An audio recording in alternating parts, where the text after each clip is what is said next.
Hello बच्चों, let's read this question. The question says the following are the equations of four waves. चार waves हमें दी हुई हैं. As you can see first, second and third and fourth. चार आपको equation दिया हुआ है ना. और क्वेश्चन क्या पूछ रहा है कि which of the following statements are correct. कौन सा इक्वेशन जो है वो सही है ना. स्टेटमेंट्स बोला हुआ है यानी कि एक भी हो सकता है, एक से ज्यादा भी हो सकता है. पहला बोला हुआ है on a superposition of a wave 1 and 3. जब पहला यानी कि y1 एंड तीसरा यानी कि z1 सुपरपोज करेगा तो एक ट्रेवलिंग वेव बनाएगा जिसका एम्पलीट्यूड क्या होगा, a√2 होगा. ठीक है, चलो इसको देखते हैं, सॉल्व करते हैं, है ना. की कॉन्सेप्ट क्या लगेगा इसमें बेटा? जो की कॉन्सेप्ट लगेगा इसमें वो लगेगा सुपरपोजिशन ऑफ वेव. की कॉन्सेप्ट जो है इसमें वो लगेगा बेटा सुपरपोजिशन ऑफ वेव का, है ना. Superposition of waves. अब सुपरपोजिशन ऑफ वेव्स बनाएंगे क्या? स्टैंडिंग वेव्स, है ना. क्या क्या वेव्स बनाते हैं, ट्रेवलिंग वेव, सारी चीजों पे डिस्कस करते हैं. तो सबसे पहला बोला हुआ है 1 and 3. तो 1 and 3 को हम समझते हैं. 1 and 3 क्या है? y1 equals to a sine omega bracket t minus x by v. और एक तीसरा यानी कि आप देखो बेटा दोनों की डायरेक्शन क्या है, अलग अलग. एक y एक्सिस पे प्रोपगेट कर रहा है, एक z एक्सिस पे प्रोपगेट कर रहा है. लेकिन ध्यान रखें आप कि एक पॉजिटिव y पर होगा तो दूसरा भी पॉजिटिव z पर होगा. और अगर एक पहला निगेटिव y पर होगा तो दूसरा भी निगेटिव z पर होगा, है ना, क्योंकि फेज डिफरेंस दोनों का सेम है. ठीक है, तो अगर इसको सॉल्व करें, इन दोनों का एम्पलीट्यूड भी सेम है बेटा. देखो दोनों का एम्पलीट्यूड क्या है, a और a है. तो अगर एक y एक्सिस पे चल रहा है एम्पलीट्यूड a के साथ, तो दूसरा अगर z एक्सिस पे चल रहा है, मान लो z एक्सिस है a एम्पलीट्यूड के साथ, तो जब वो दोनों इंटरफेयर करेंगे यानी कि जब उनका सुपरपोजिशन होगा तो जो नया वेव बनेगा उसका एम्पलीट्यूड क्या होगा बेटा? पाइथागोरस थ्योरम से हम निकाल सकते हैं, वेक्टर एडिशन से भी निकाल सकते हैं. तो ये जो नया वाला वेव बनेगा उसका एम्पलीट्यूड क्या होगा? a√2 होगा बेटा. ठीक है ना, a√2 होगा. यानी कि ये पहला जो हमारा है ना, पहला जो हमारा ऑप्शन है वो सही है. अच्छा, दूसरा क्या बोला हुआ है? दूसरा पढ़ते हैं, समझते हैं. दूसरा बोला हुआ है superposition of wave 1 and 3 are not possible. ये तो ऐसे ही गलत है. यानी कि हर एक वेव का सुपरपोजिशन पॉसिबल हो सकता है ना.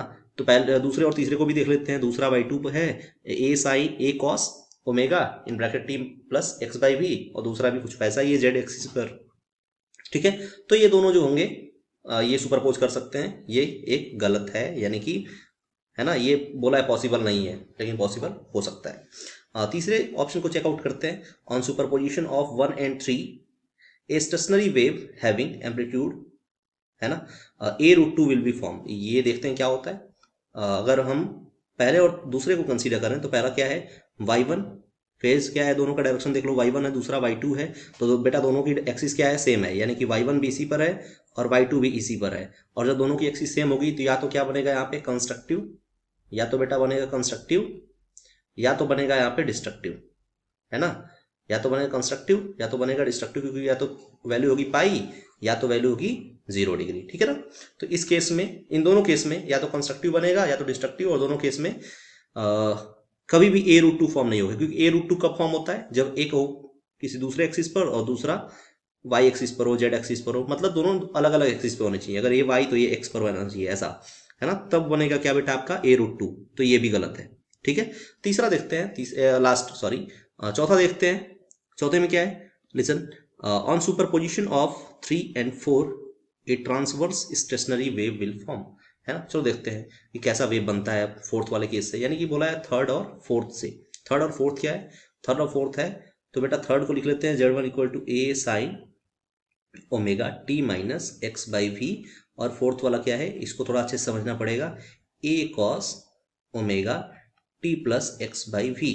ठीक है, तो अगर इन दोनों को देखें हम तो क्या बोला है, इस ट्रांसफर से बनाएंगे, है ना, बोला हुआ है.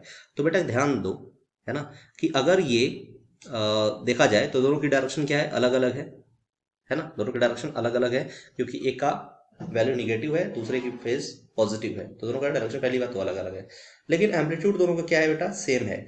जब एम्पलीट्यूड सेम है लेकिन डायरेक्शंस अलग अलग हैं, तो इस कंडीशन में ट्रांसवर्स वेव डेफिनेटली बनाएंगे, क्योंकि दोनों जेड एक्सिस पे ही हैं. ठीक है ना, और दोनों बीन पोजीशन से साथ में प्रोपगेट कर रहे हैं. तो इसके अकॉर्डिंग ये भी ऑप्शन क्या होगा, सही होगा. सो हमारा जो करेक्ट ऑप्शन होगा, है ना, वो हम रिजल्ट लिख लें. रिजल्ट क्या होगा बेटा, जो करेक्ट ऑप्शन होगा वो क्या होगा, करेक्ट ऑप्शंस,